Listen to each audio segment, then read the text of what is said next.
Hello everyone. Welcome to the Truthcast Show. Let me back this up just a little bit. Hope everyone is having a wonderful start to their week. I believe this is all working correct. It's a little tangled up here. So yesterday we got really busy, and I wasn't able to conduct the Truthcast Show. And Chris, thank you for tuning in. I hope everything's going well with you. But we had a busy weekend with my daughter doing a little Stasic motocross race, and had a good old time. And so, hey Steve, thank you for tuning in. Appreciate it. So I decided to change it up a little bit this week and go ahead and do it on Monday rather than Sunday. And Steve was there as well. He came down, did a little visitation, and had some dinner. And hopefully it turned out pretty good. Let's see here. Let me get my... So last time we went over the evidence for pushing back the date of the Exodus in the time of Abraham approximately 1,000 years back. We looked at, glad Steve, I'm glad you had a good time. It was a very good time. Food was fairly good. A couple of things I could have done a little different, but so we looked at the evidence there in the Ebla tablets, dating back to 2500 BC, mentioning Abraham, Ishmael, and Sodom and Gomorrah. And I pushed Abraham sometime back to around 2900 BC. And then we saw that Imhotep, which mimicked the life of Joseph, appearing in 2600 BC. And then we see 400 years later, the collapse of the old kingdom of Egypt. And it seems as though a mass exodus occurred, and we saw the, pronounce it wrong, per her or something, text. I'm trying to remember. I had it on here. That correlates, it was actually written in 1900 BC, but it was actually referencing to the collapse of the old kingdom in 2200 BC, and mimics that of the Exodus story, the river Nile turning into blood, and the slaves carrying off jewelry, and the mentioning primarily all the different plagues. Even mentions a pillar of fire going before the enemies. And so it seems as though all this kind of goes back much further than what we initially had thought. And a lot of that was derived from the 2 Kings chapter 6, or 1 Kings chapter, I think it's 2 Kings chapter 6. I can't remember, I get this mixed up. Where it talks about his 480th year after the Exodus, to the time of Solomon, which time of Solomon is around 950 BC. So a lot of scholars have put the Exodus sometime around 1400 BC, traditionally speaking. But that can also be translated as 1400 years rather than 480. And if you divide, I think it's more of a generic number from what I can tell, because if you divide 480 by 12, it comes out as 40, which 12 and 40 are unique numbers in the Bible, common motif throughout Scripture. And Kim, thank you for joining. I appreciate it. I hope all is well with you as well.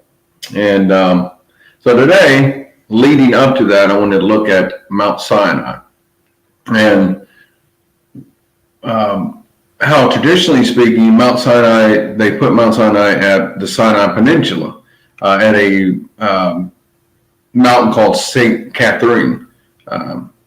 It's actually put there, they named it that, designated it as the Mount Sinai according to the Catholic Church. I forgot what year it was. I think maybe 1500 AD or somewhere around there.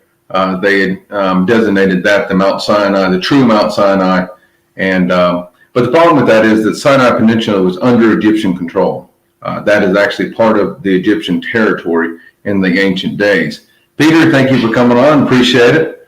And so it just doesn't make sense, because they exited out of the territory of the Exodus.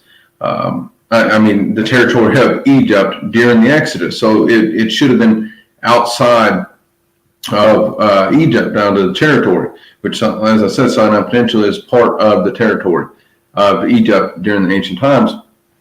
And not including the fact that whenever Moses encountered God at Mount Sinai, the very first time in the burning bush, it was actually in the land of Midian, where his father-in-law Jethro lived. And the land of Midian has always been identified with that of Saudi Arabia, especially on the west coast of Saudi Arabia.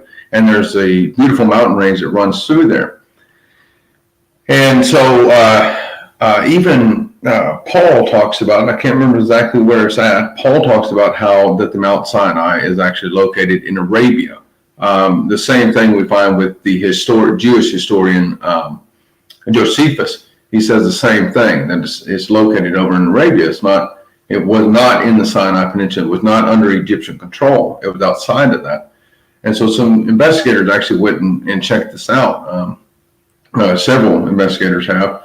And just recently, back in October 2019, this came out on mainstream media, that Saudi Arabia wanted to open up tourism for people to start really bringing people in to help build their economy. And one of the things they mentioned is they wanted people to come see the proposed Mount Sinai location, which is the mountain called Jabal al-Awz. A very interesting place, and there is a lot of evidence to help shed light on this being the legitimate Mount Sinai. But we're going to look at some of these various different photos and the artifacts, drawings, and different things, and we're going to kind of go through the sequence of what their path, their journey of the Exodus actually took them through to get to Saudi Arabia, and how really it wasn't necessarily the Red Sea that they crossed that parted in the waters, but a rather different Gulf. I'm trying to remember exactly what Gulf that was, of course, but I got it on the map here. All right, let me see here. Let me find the pictures.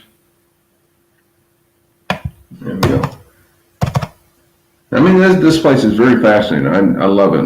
So this is the proposed Mount Sinai. I can blow it up a little bigger here.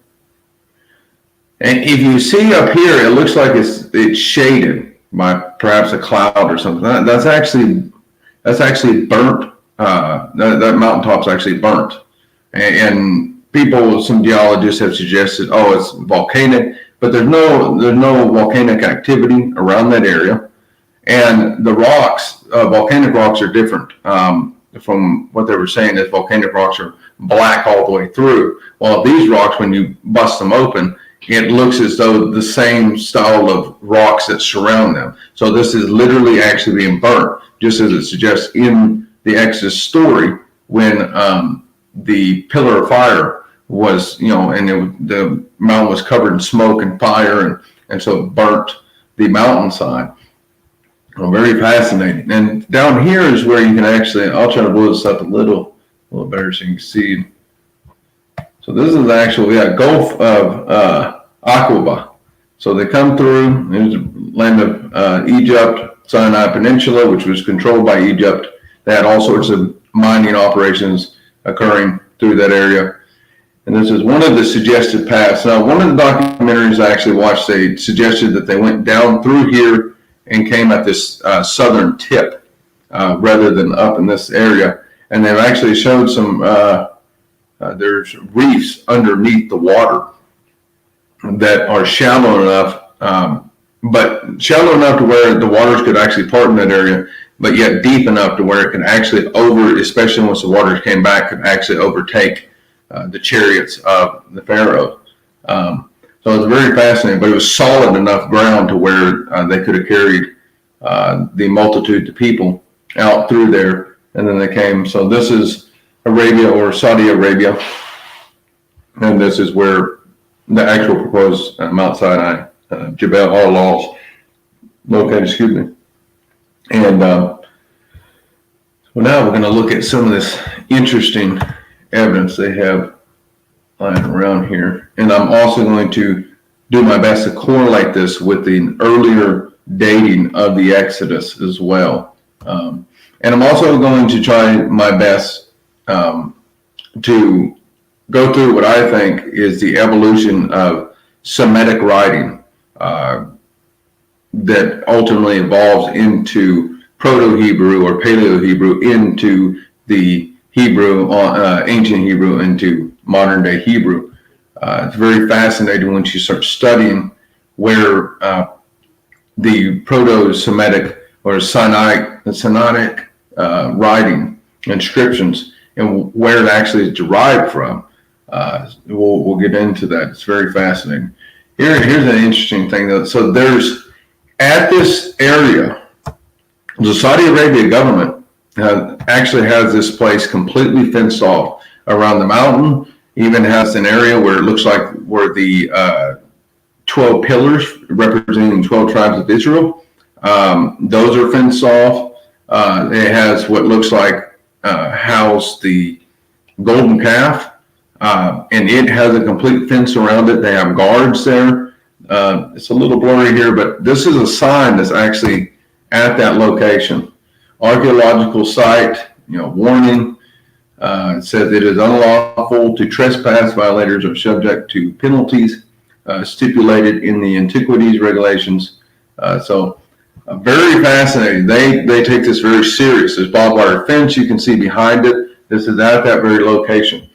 And and what's even more fascinating, you can actually go on Google Earth and see this very thing. Because I was very fascinated by it whenever I started reading about this place and watching videos on it. So I went on to Google Earth and zoomed into this area, and you can see the fence. You can see the fence around the where they house the calf. You can see the fencing around the 12 pillars, and you can see the guardhouse.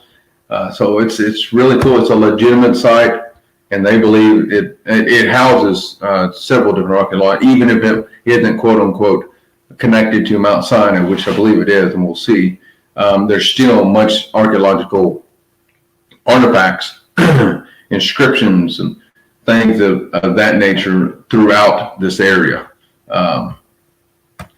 This is coming up, journeying towards the area where it talks about the 70 palm trees, and I believe it was the 10 wells of Jacob, I believe.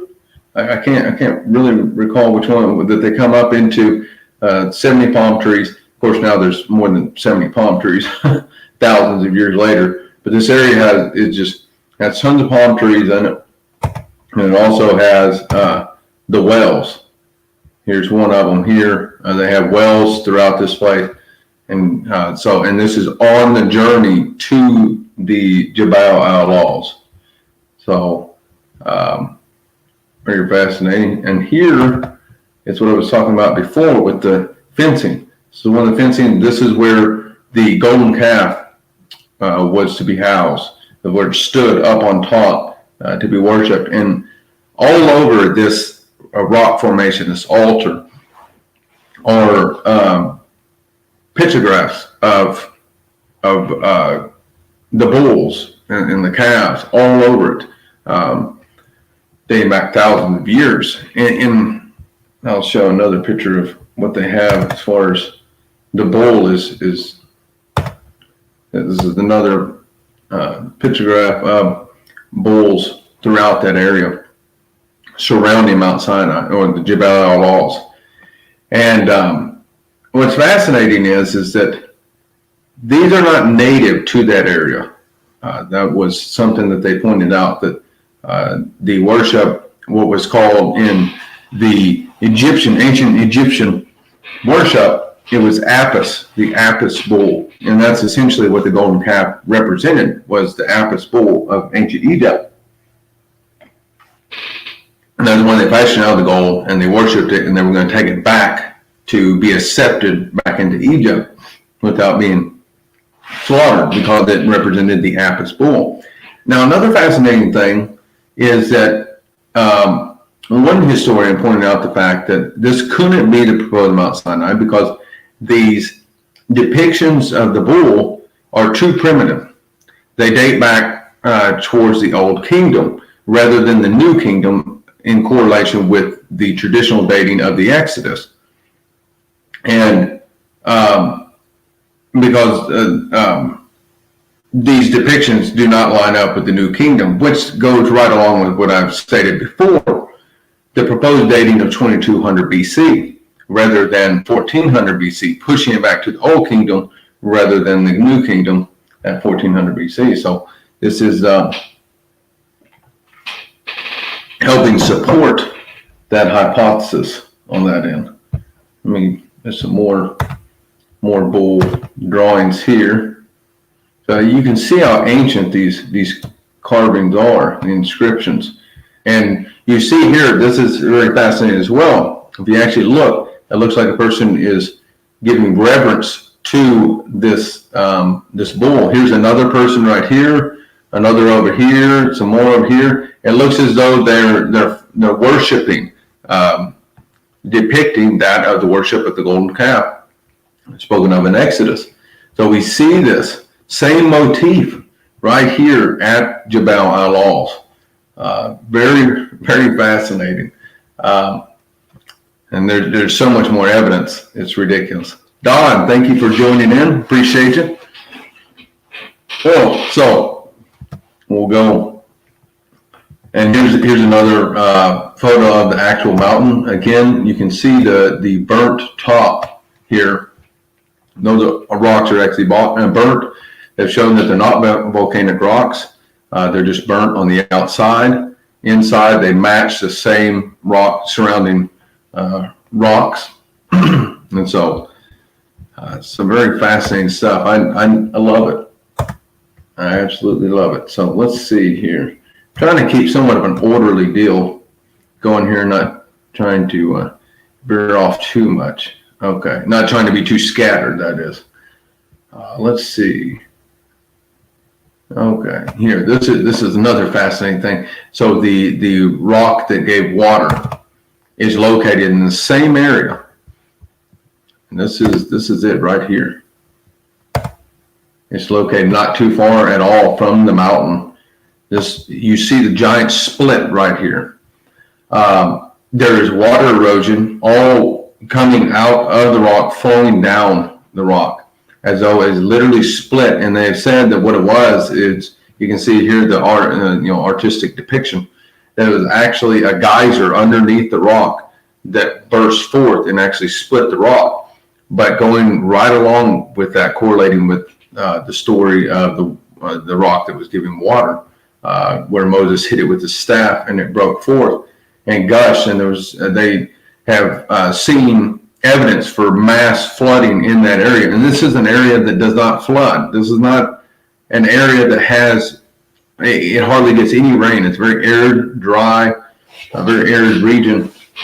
And so, but literally coming forth from this rock, you can see where there's evidence of ancient flooding, mass flooding. So going right along with how much water would have flowed out there, people came and gathered enough water to hydrate themselves and their families. And as I said, this is not far at all from the Mount Sinai. You can actually see it from that mountain, or Jebel al mountain. So very fascinating stuff in there. And that's a split. All this evidence correlates just right with it. That's what's so fascinating. Let me see here. And then we look here at, here's the part of the 12 pillars that were erected by Moses, found in the exact same, not far from the altar to the golden calf, to the Apis bull. And so this is some of the remnants, and it's all right there together. I mean, once you have so much evidence in one central location, it's hard not to conclude that this is the location of the Exodus, of the Mount Sinai. There's just too much evidence backing it up, all dating back to very early times, correlating with that story. And of course, we've already looked at the evidence, as I said before, from the time of Imhotep to the Ebla tablets to the can't ever say the papyrus that correlates right with the story, dating all back to 2200 BC, and then we see the Apis bull being represented in a more archaic fashion, stemming back to the Old Kingdom. The Old Kingdom was also called the time of the pyramids, the age of the pyramids. That was when the most pyramids were built. After that, pyramids were hardly built at all. So it seems as though they had a tremendous amount of manpower, so that of slaves. And there's actually even a writing, I'm trying to remember exactly, writing talking about that very thing, dating back to that time. It's like 2400 BC, hieroglyphs that are talking about bound servants in the land of Egypt. So, and here we go, we'll look at, actually, I forgot I had that picture. So here's another picture of the pillars. Gives you an idea of how many of these things are sitting around in that region.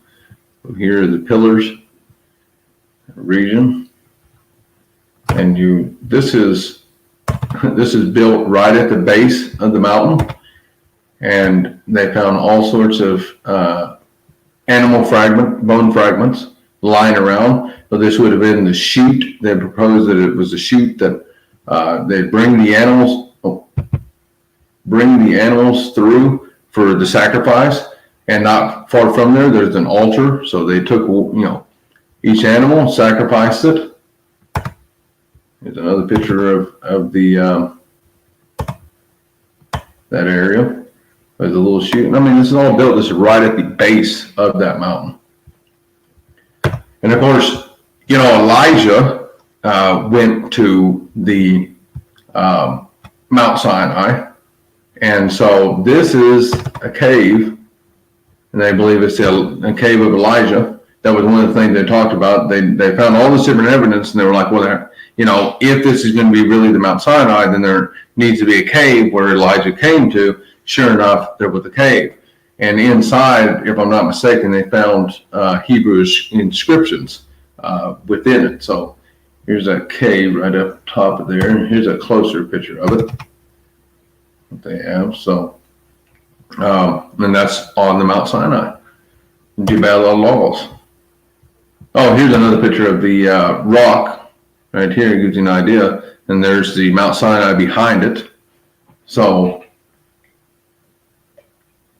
all the evidence pointing towards this being the real Mount Sinai. Take a moment here. Everything. And here's another depiction of a more primitive apis bull. I don't mean to bore you guys too much. I'm trying to get all this stuff lined out. So you got this one, and then, and I mean, this is all surrounding the mountain. Multiple pictographs all over, inscriptions all over the place. Much of it are ancient, more archaic apis bulls that, as I said before, the historians have said are not native to that area. The worship of that, and so very fascinating. Let's see here. Here's another small photo. Let me get this up. See, this actually shows the trail on the bottom portion. So the other photo that I showed was proposed location of the crossing of the Gulf of Aqaba, I think is what that's called, further north. Well, this one actually is at the south base here towards the tip, and that's where they found coral reefs.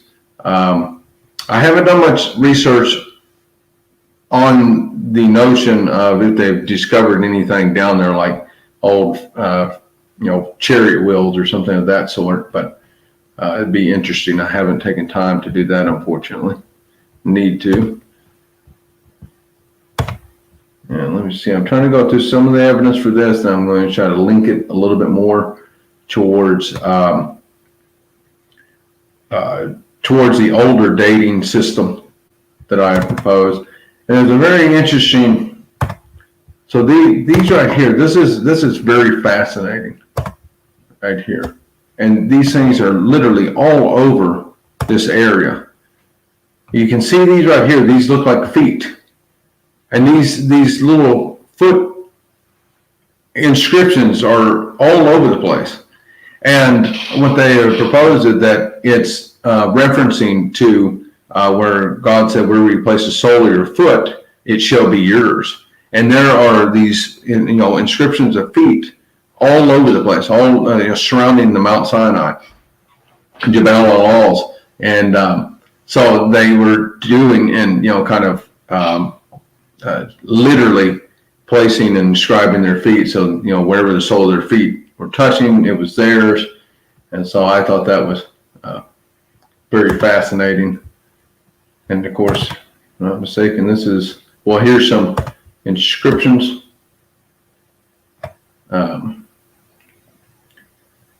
Now this is very, very primitive inscriptions.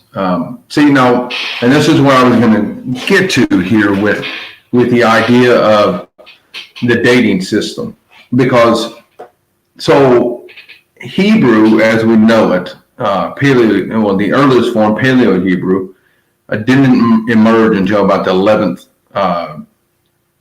century BC, 1100 BC or so. The first Paleo-Hebrew inscription came about. Prior to that, it was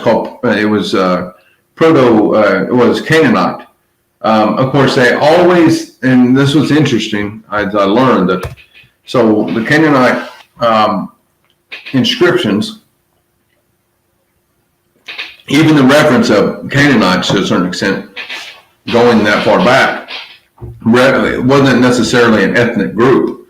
It was just generally speaking, Semitic-speaking people, and so even Hebrews or the Amorites, the Hittites, and all that were classified as Canaanites, so to speak. They were grouped up, and so any inscription, which this is Semitic, and so it's Semitic-speaking people, and so it would be classified as Canaanite. And so anytime that the language, the inscriptions that were Semitic inscriptions like these, if they were in the region of Canaan, they were identified as Proto-Canaanite, is what they call them. But the fascinating thing is they haven't found much Semitic inscriptions in the land of Canaan itself, dating that far back. Most of it dates to around the 17th, 15th century BC. Prior to that, what they have found is what's called Proto-Sinaitic inscriptions, and those are Semitic inscriptions that were found in the Sinai Peninsula in the mines of the Egyptians. The earliest they have, or the earliest, dating back, the furthest back, dates to around 1900 BC. They have some inscriptions there. And what's interesting about this language is that it's the earliest form of Semitic speaking language that they have found. Of course, they have seen, now they have recently found some Semitic speaking inscriptions in the Egyptian pyramids dating back to around 2300, even as early as 2500 BC. So putting it at the time when I propose that the Israelites would have been in Egypt. And that's the earliest form that they have found. And, but, going down into the Sinai Peninsula, into the mines, it dates back to about 1900 BC. Now, and the language of the Semitic language, actually in the inscriptions and stuff, one thing, it's the very first alphabet. So that's fascinating in and of itself. But on top of the fact that it's actually derived from Egyptian language, and it actually has hieroglyphs of some sort. Let me go over here and pick up another. Here's one of the inscriptions from the Sinai Peninsula dating back to 1900 BC. It's actually very similar, and I'll show that here in a second. It's actually very, very similar to Egyptian writing. There's the bull, there's the person, to Egyptian hieroglyphs. And so it actually derived itself from Egyptian language, which would make sense. Because one thing, Abraham coming out of Ur was actually Sumerian. So he would actually know cuneiform and Sumerian language. And then as he lived in Canaan in the East generation, and then whenever Joseph came into Egypt, he became an expert within Egyptian language. And so that would have been taught to his descendants, would have been Egyptian. And then to distinguish themselves from the Egyptians, they would have come up with their own language, but it would have derived from the Egyptian language, which that's exactly what we find with Semitic speaking language. The Semitic writing, the very first inscriptions, were a derivative of the Egyptian hieroglyphs. It's a lot of information, so I'm trying to unpack it as best as I can. Let's look here. One of these, one's better than the other. Okay, here, this one's fairly good. I like this one, the evolving alphabet. So right here, we have, these are the hieroglyphics of Egyptians on this side. So there's the bull, Proto-Sinaitic, and then you have Phoenician, Paleo-Hebrew. That's what it evolved into from the Proto-Sinaitic. And then, of course, goes on to Greek. And here's modern-day Hebrew, what they got. What fascinates me the most about this, I'm trying to wrap my head around how this exactly transpired. Why they went from more of hieroglyphic style writing to evolve into, I would say, almost into a cuneiform style of writing. It's more straight edge. So they've taken it and literally transformed it into more of a straight edge type writing system. And you see here, I mean, it goes from the person head to that, and it goes from the I to an O. You see the snake image into more of a zigzag, erratic style thing. Same thing here. So I've been trying to figure out exactly how this all correlates, because one of the issues that I'm faced with right now is I have the earlier dating system to 2200 BC. And then we've seen also the evidence for that dating with the time of Joshua entering into Jericho, that there were no walls at the time of the traditional dating surrounding Jericho, but there were walls around it at the time around 2100 BC, and there was a collapse of those walls. Archaeologists propose that it was an earthquake of some sort. Well, that correlates right with the story of Joshua. But then there's that mix of time within the period of the Judges, which I think the Judges was an actual longer period than what we have traditionally perceived. I'm still trying to work this out the best that I can to make sense and connect all the dots. I've spent so much time on Adam and Eve, Noah, the divisions of nations, civilizations, into the time of Abraham, Joseph, and Moses in the Exodus, that I'm just now really trying to unpack how that will work itself out. Oftentimes throughout the book of Judges, you see the number 40 being used. There's 40 years, 40 years. That's more of a common motif throughout the Bible, throughout Scripture. So I think that's more of like a rounded number rather than the precise number of years that actually transpired. I think it was a much longer time. I think what we see is when they entered the land, it took much longer to go through. And the book of Judges even indicate that, because the Israelites, not like they came in and necessarily completely conquered. They struggled conquering. Even into the time of David, they were still trying to establish the kingdom of Israel. So it was more of city-states. And what's fascinating is that from the time around 2000 BC to about the time of 1500 BC, that's exactly what we see happen in the land of Canaan. We see the emergence of city-states. You don't really see a nation emerge. You just see various different city-states. Then the Egyptians came in around 1500 BC and kind of conquered the land, so to speak. They didn't necessarily overtake it completely. They overtook it, but it was still Canaanite and Israelite land, Semitic land. They were just overseen by the Egyptians at that particular period of time until about, I believe they did it for about 300 years, so about 1200 BC.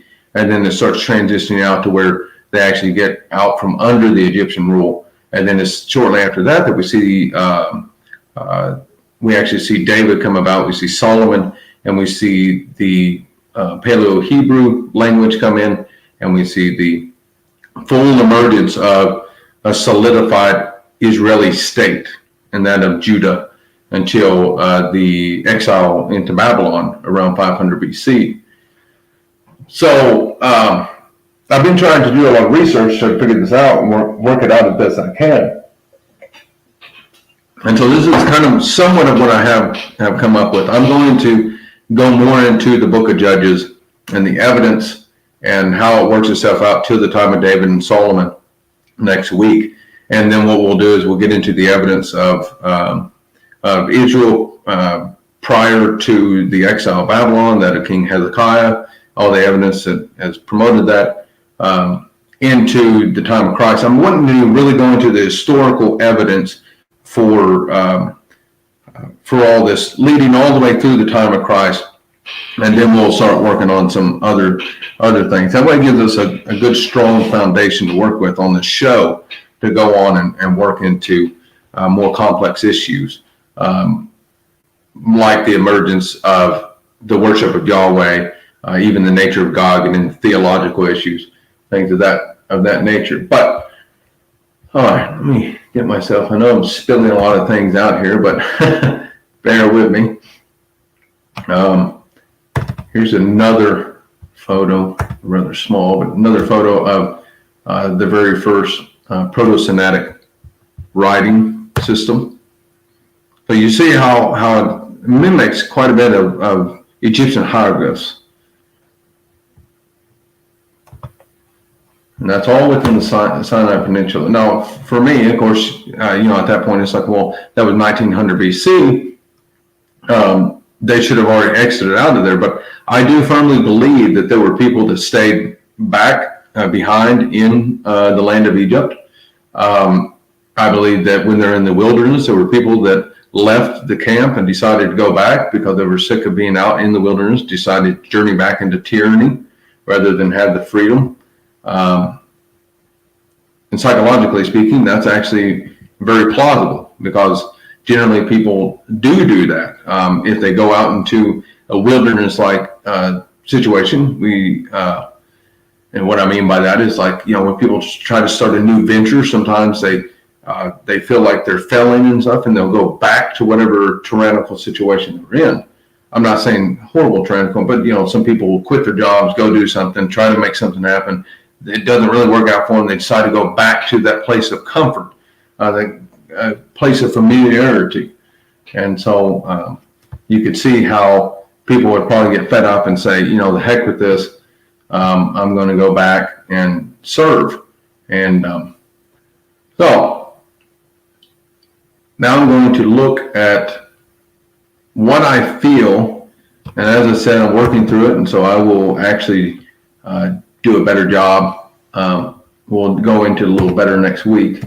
But here's some more writing, just one more deal here of the Proto-Sinaitic writing found in the Sinai region. I mean, you can see how it's been heavily influenced by Egyptian hieroglyphs.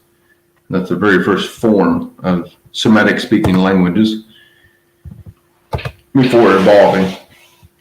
So there's no reference to Hebrews, Israelites, until I believe it was 1200 BC, and it was found in Egypt. Now, I believe, if I'm not mistaken, the very first reference on one of the, I think the Minerva stela, if I'm not mistaken. I could be mistaken on that.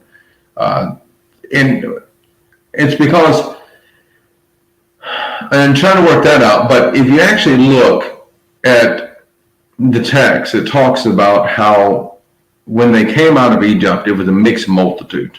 So it was a mixed multitude, which probably included some Egyptian people that decided to journey with them, but also a mixed multitude of Semitic people. And we even see that in the historical records of Egypt itself. There were mixed multitudes of Semitic-speaking people in Egypt at that time. So when it came out, it was a mixed multitude, and they had to solidify themselves. There was something called, there's a few different groups of Semitic-speaking people that are referenced in the Egyptian text and Sumerian text as well, dating back to about 2000 BC or so. The Habarus, which many historians actually correlate with the Hebrews. It's actually pronounced Aparu, I believe, but it's spelled, it's Aparu, around there, and they actually correlate that with the Hebrews dating back to 2000 BC. This is one depiction, and they were actually, they're referencing Egyptian texts, but they're also referenced quite a bit in Sumerian texts. So this is one of the leaders later on, I think maybe 1800 BC, of the Habaru people. The Habaru people, what's interesting is that the Habaru people were actually made up of a mixed multitude of Semitic-speaking people. There's also that of what's called the Sasu. They were nomadic Semitic-speaking people. Here's a depiction of them right here. This is actually Egyptian hieroglyphs. It was multitudes of people that made up the Habaru collective group. And they spent quite a bit of time in Samaria. They're mentioned quite a bit in Sumerian texts, which is not too far from the land of Midian. So as they journeyed and wandered around and did things, and then what's funny is they're actually often seen as warriors. That's what they were depicted as, and that's exactly what we find in the book of Joshua. During the conquest of Canaan, they were warrior-like people, and they were nomadic people. So they were traveling around, and they were warriors. And so if I'm correct in my analysis and what the data shows, that these might be linked to the Hebrew people later on, then the language of theirs, especially if they spent quite a bit of time over into the Sumerian region, their language would have developed more of a Sumerian cuneiform format, I guess you could say. And this is, so I'm going to show you what cuneiform, I have on the show before, but I'll show you again real quick what cuneiform actually looks like. This is cuneiform tablet right here. So you see how it's edgy. They're little wedges that they wedged into the clay, and then would dry the clay, and which made a wonderful preservative as for documents and documentation. Here's another deal of it. You can see how edgy it is. I believe this is actually, it's not Sumerian. Trying to remember the name of it. Maybe Babylonian. So you had Sumerian within the third millennium BC, and then entering into the 2000 era, you come into the Babylonian time, and then it was taken over. I forgot the name of the people, starts with an A. I'm not even sure if I can pronounce it correctly. After that, until the Babylonians reclaimed their position in that region. But the Sumerians were the very first, and they were the very first ones that actually did the language. But if you look at that, and you look at the correlation between what we have just seen to that of the alphabet, especially as it evolved from Proto-Semitic to Phoenician and Paleo-Hebrew, you see the edgier type, almost cuneiform influence style of writing. So it went from more of an Egyptian, heavily influenced style of writing to evolve over, primarily 1,000-year period into more of a cuneiform style of writing. And so these letters kind of mimic a little bit more of the edgy styles of the cuneiform. And so, and you can see over here, modern Hebrew gets a little bit more sophisticated. So to me, I feel as though the Hebrew that is depicted throughout Sumerian texts and even in Egyptian texts, but primarily that of Sumerian, because they would have ventured more towards that region. It doesn't necessarily specify how, it talks about the wilderness and them wandering. It doesn't necessarily specify exactly where they went. So for me, I'm like, they could have journeyed over towards the Sumerian region, and during that time, they could have developed more of a Sumerian, Babylonian cuneiform style of writing, and that's exactly what we see here. So kind of correlating with the Hebrew and the earlier dating system and the evolution of the writing.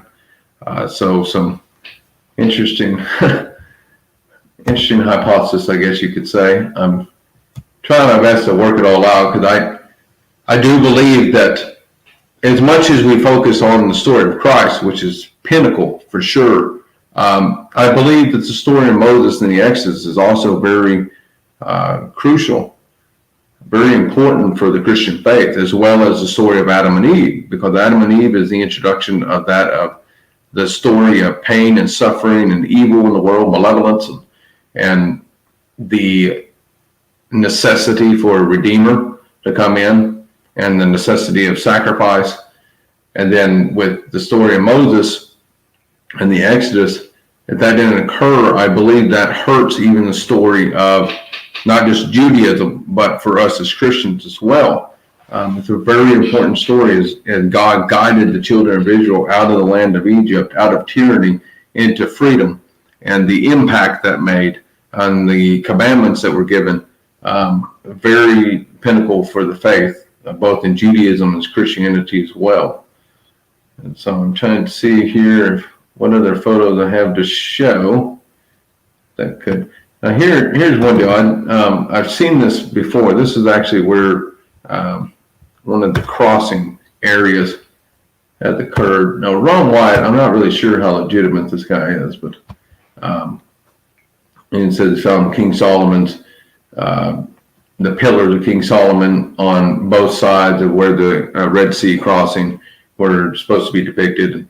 and that was actually going into the Gulf of Aqaba, as we've seen earlier, one on one side and one on the other side. I didn't find out exactly where these stood at. I have seen some things about it before, but I haven't done much research. But I did want to show that in tonight's show. I'm trying to figure out if I have anything else. A lot of information I kind of unpacked quickly, to say the very least. I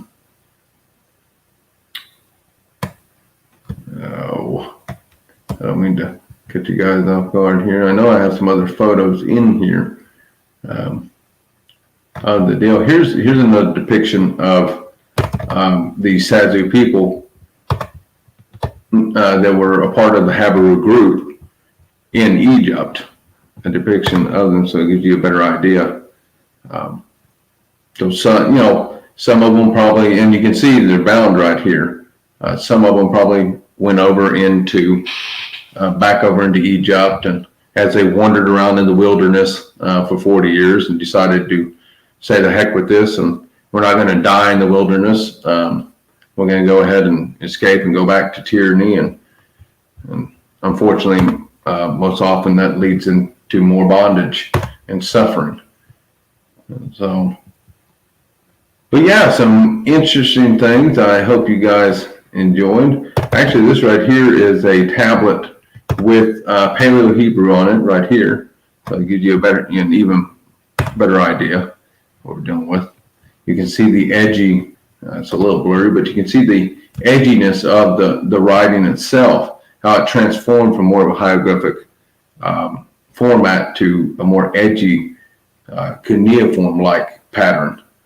And so, well, that's what I have proposed here. And as I said, next week we'll go more into the book of Judges and leading up into the time of David and Solomon, and what evidence there is to suggest these people were historical figures, and see how all this plays itself out, especially with the book of Judges going through and trying to figure out the timeline from dating back to 2200 BC at the time of the Exodus through the second millennium BC, and how that plays itself out in correlation with the book of Judges. And we'll just keep unpacking everything. I hope you guys are enjoying this, learning a few things on that end, and so it should be good. Trying to work hard at it amongst everything else, amongst work and children and schooling and all that good stuff. But I think that pretty much concludes our study today. So I hope you guys enjoyed. We'll end with a word of prayer. Dear Lord God, Jesus Christ, thank you for shedding light on your word and providing us with historical evidence to show that your word is true, and that we can believe, and that we have reason to believe, and that we're not just believing in the flying spaghetti monster that was proposed by Richard Dawkins. Thank you for continuing to lead us and guide us and strengthen our faith, and helping us be able to defend our faith and to proclaim our faith with surety, with assurance, and to know that it is true, and that you are true, and that you are faithful, and that you love us, and that you're here for us. Please, Lord, fill us with Holy Spirit, cleanse us from our sins. Thank you for all things. In your great name, pray, Lord Jesus Christ, Father in heaven. Amen. So again, thank you guys. Steve, thank you. Kim, thank you as well. Trying to work it out as best I can. If you'd like to support my work, you can donate through PayPal. The link is in the description. Any amount helps with the work and everything. As well as Patreon. It's a platform where you can donate monthly. It's any amount at all. And yeah, you can check out my books. All the links are in the description. I really appreciate you guys. It was a real good night. And I think I'm actually going to start doing the show on Monday nights. It seems as though it works a little better. It works a little better for my family. The weekends are generally very busy for us, with the kids. And so it seems as though this is actually a much better deal, especially in the work week. It kind of coincides really well, flows. So thank you guys for tuning in. I really appreciate it. Love you all. And I hope you have a good rest of your week, and look forward to Thursday with Steve. God bless, guys.